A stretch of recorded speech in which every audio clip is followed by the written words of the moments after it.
Me imperturbi, standing at ease in nature.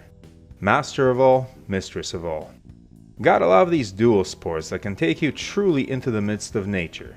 However, it's hard to become master or mistress of all if instead of standing in the midst of nature, you're laying on your side on some muddy trail because the motorcycle you've been riding was too tall for you and tipped you into a puddle.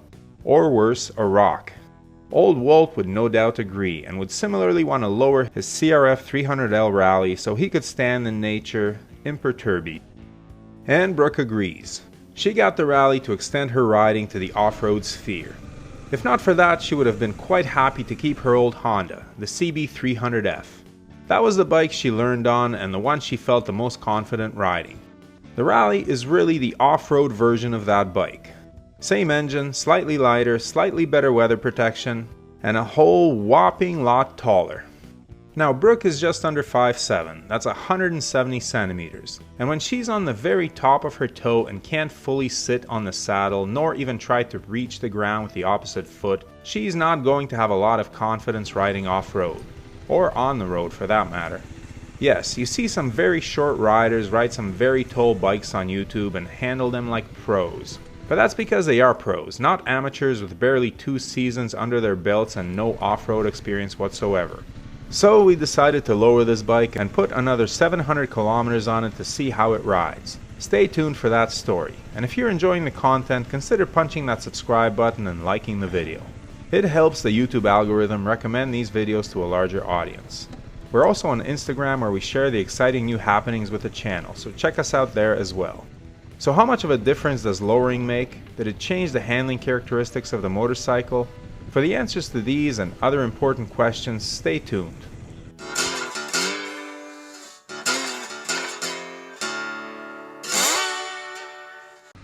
I know. Everyone and their sister will tell you that lowering a motorcycle should be done by a reputable shop or the manufacturer, not a monkey with a wrench.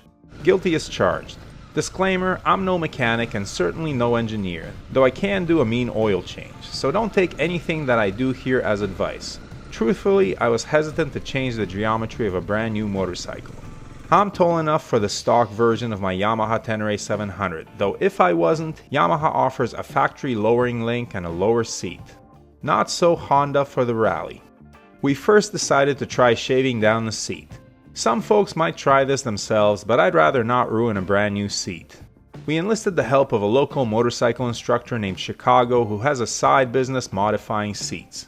Brooke took the seat to him and he took out some of the foam from underneath and shaved the sides of the front part of the seat to make the reach to the ground easier. Best of all, the seat remained comfortable, important for a touring adventure bike. The whole thing took 40 minutes while Brooke waited, and we put on the new seat hopeful that that would solve the issue. The bike was better than it had been originally, but Brooke was still basically just touching the ground with the very tips of her toes. Fine on flat pavement, but where the road dips on one side or on a rougher off-road trail, the lack of control would be exacerbated.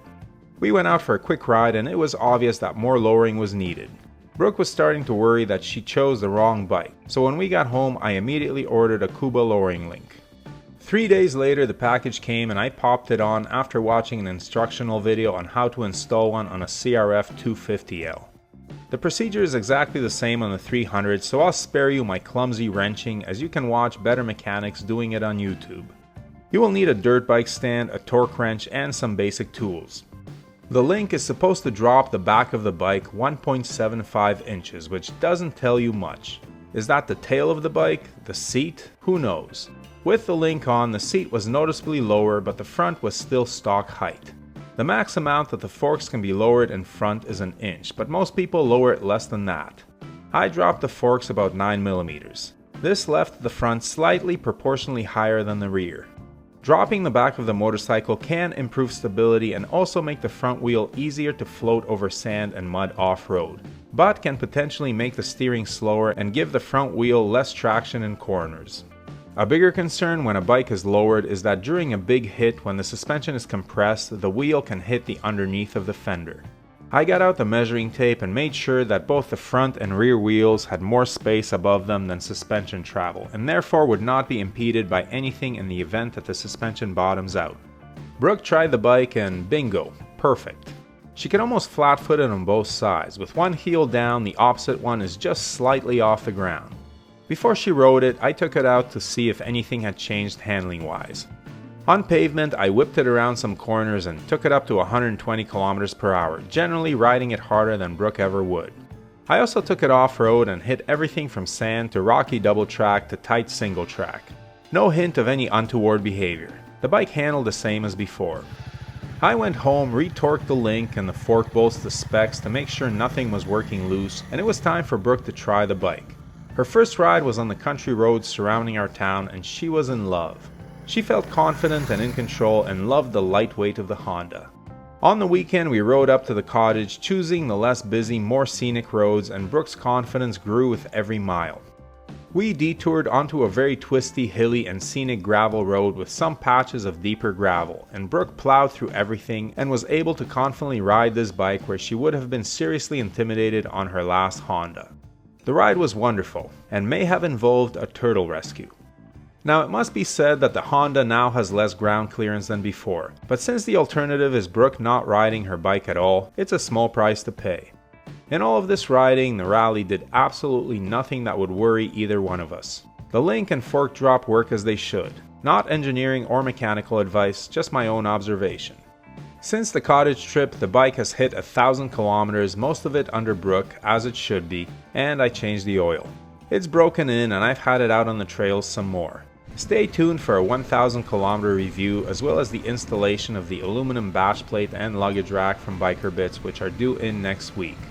Also, now that I've ridden this Honda for a bit, I'll put together a video comparison against the Kawasaki KLX300, which I had the privilege of riding for a week before the Honda arrived. These two bikes compete with each other, so it's natural to do a comparo. So, Brooke is embarking on her journey to becoming an off-road adventurer on a bike that is now perfect for her. Oh Captain, my Captain, I think Walt would approve. After you have exhausted what there is in business, politics, conviviality, and so on, have found that none of these finally satisfy or permanently wear, what remains? Nature remains. There will be plenty of nature coming up on the channel this riding season. So the lowering worked out splendidly with no appreciable negative effects. Did you ever need to lower a bike or like a bike you suspect will need lowering? Some of those dual sports and adventure bikes are hugely tall, to the point that even above average sized people find them a chore. They're so good at what they do that this may be their only negative trait. Please share your experiences in the comments below and ride safe. If you're interested in any of the gear that Brooke and I wear or use, or the camera equipment we use to film this channel, the links are below. Everything listed there was bought with our own money and we are not sponsored by any company. However, the links below are affiliate links and the channel is paid a small amount for referring you to shop at no additional cost to you. We do not recommend any products that we are not satisfied with ourselves, but we do strongly urge you to do your research and select the correct size for items like helmets and clothing. As always, thanks for watching, your support is greatly appreciated. Please hit that subscribe button, give the video a thumbs up, and leave a comment below. And whatever you ride, enjoy it. Wave at other bikers no matter what they're riding. We're all part of a brotherhood and sisterhood. Keep the rubber side down, shiny side up, and may the spokes be with you.